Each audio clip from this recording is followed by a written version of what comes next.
Today's question comes from a teacher who is very frustrated with the fact that her students are not transferring all of those hours spent editing sentences. It's not transferring over to their writing. So in today's video, I'm going to give you 3 ideas to make sure that all of those editing skills actually transfer over to student writing. If you are ready for that, hit the subscribe button and let's go. All right, so jumping right in, let's just talk about editing for a quick second, because most of the time, if we want our students to get good at editing, there are a couple of things that you are going to see quite a bit.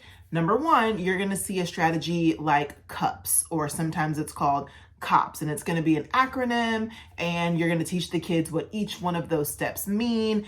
Here's an example of one of those posters, so you can kind of see, if you are not already familiar, these are the things that we would typically see in a lot of classrooms when we want kids to edit. Then when they are in that particular assignment, most of the students can actually take those strategies and apply them to the activity. But then something happens when they jump into a writing piece, or if they have to write a prompt response, or even a worksheet where there's a paragraph or two that they might need to write down, or a sentence. For whatever reason, all of those editing skills seem to go out the window. Why is that? I happen to believe that because we tend to ask our students to practice editing in a very specific way, it's actually hindering their ability to carry those editing skills into their writing. And this is what I mean. Here is an example of a worksheet that you might see, daily warm up, DOL exercises, and we're asking kids to edit a sentence. And for me, this explains a lot of the frustration that I was seeing with the students in my classroom. Because what would happen for me is my kids would write, they would sort of brain dump everything that's in their mind, and they would just go to town writing all these things.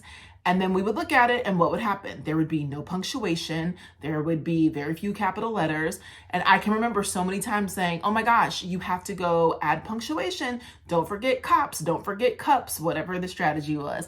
And they would go sit down and they would erase every letter going all the way down the side of the paper, and they would make each letter capital. And then they would go to the other end of the line and they would simply add periods all the way down the paper. If that's ever happened to you, then you know exactly what I'm talking about. And it can be a very frustrating thing. But when we think about the fact that most of the time, when we ask kids to practice editing, it is a single line of text. And then if you give them an entire worksheet, we are continually sending the message that capital letter always goes on one side of the paper and a period always goes on the other side of the paper. That's on us, right? And so I realized that that's probably a lot of the reason that a lot of kids struggle transferring those editing skills over. So in order to combat that, I started to ask my students to do multi-line editing drills, okay? And I'm gonna put an example up right here.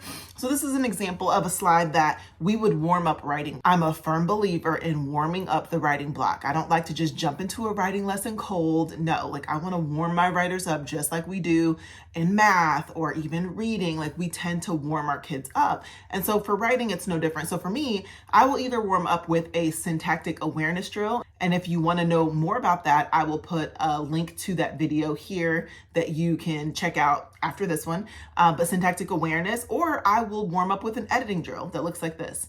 I have these editing drills for an entire year for kindergarten through 5th grade.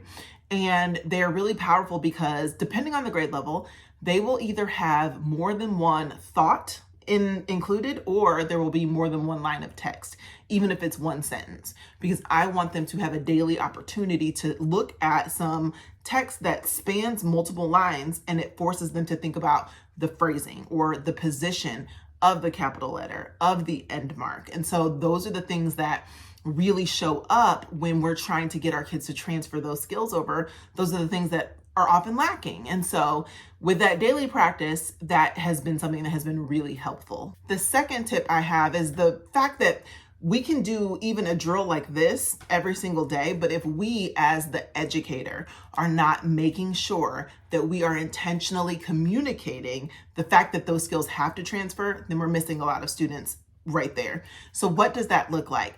I say these things until I'm blue in the face. And when we are in the throes of an editing drill, I'm saying to them constantly, friends, we are not doing this drill so that we can get good at this drill. We're not doing this exercise so we can just get good at fixing this one sentence. And I'm telling them, even in kindergarten and first grade, I'm saying, the reason we're doing this is because I'm trying to grow your editing muscles. I need you to become so strong at making sure that you take all of those skills into your writing, and this is what we need to do. And then we go for it, right? And so that is something that I'm really intentional about when I'm doing these drills. But I'm also intentional when we are actually doing a writing assignment, or if they are doing a written response.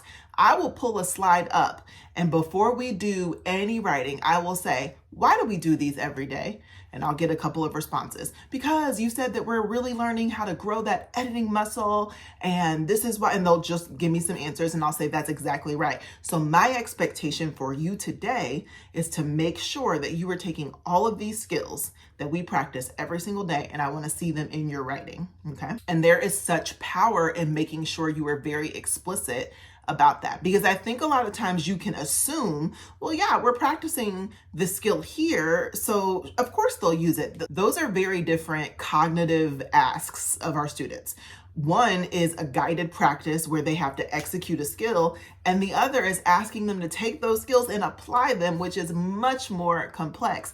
They need help on the journey to get there. So we have to make sure we are being explicit about that. So in this video, I'm going to give you a few thoughts and ideas for making sure that we can get our students to the point where they are able to take those editing skills that you practice all the time and apply them to their real writing.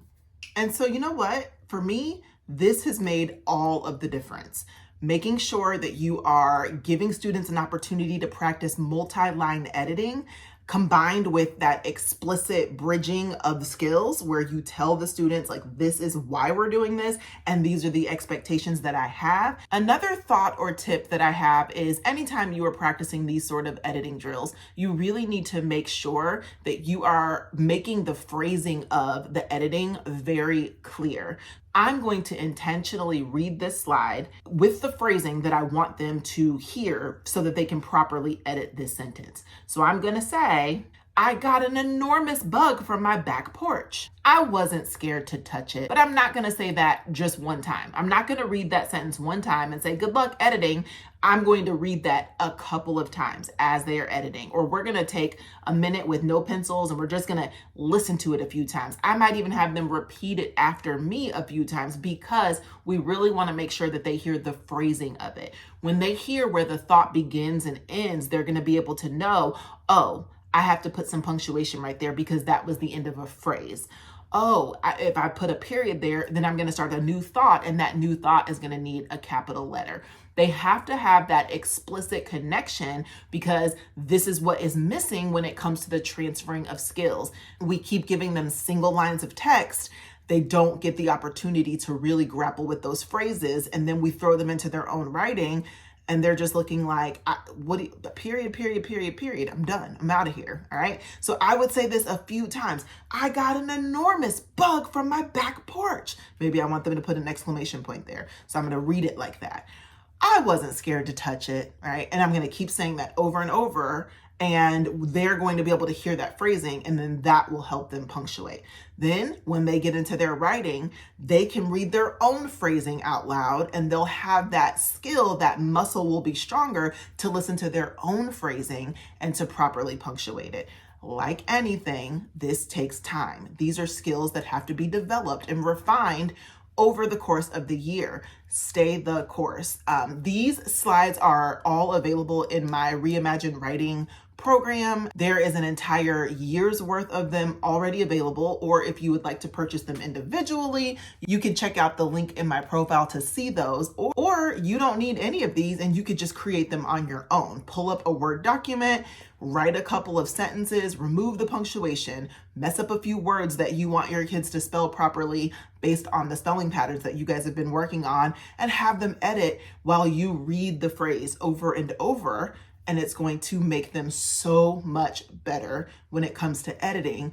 And this is all very different than throwing up the cops poster and saying, don't forget, C stands for capitalize. And they're like, okay, capitalize what? Capitalize everything? Capitalize going down the, okay. So we really want to make sure we're being really explicit and intentional when it comes to those editing skills. All right, so that's it for this video. If you have not already, please subscribe. Share this video with a friend or a colleague if you found it helpful. As a reminder, we put out new videos every Tuesday and Thursday, and we will see you in the next one.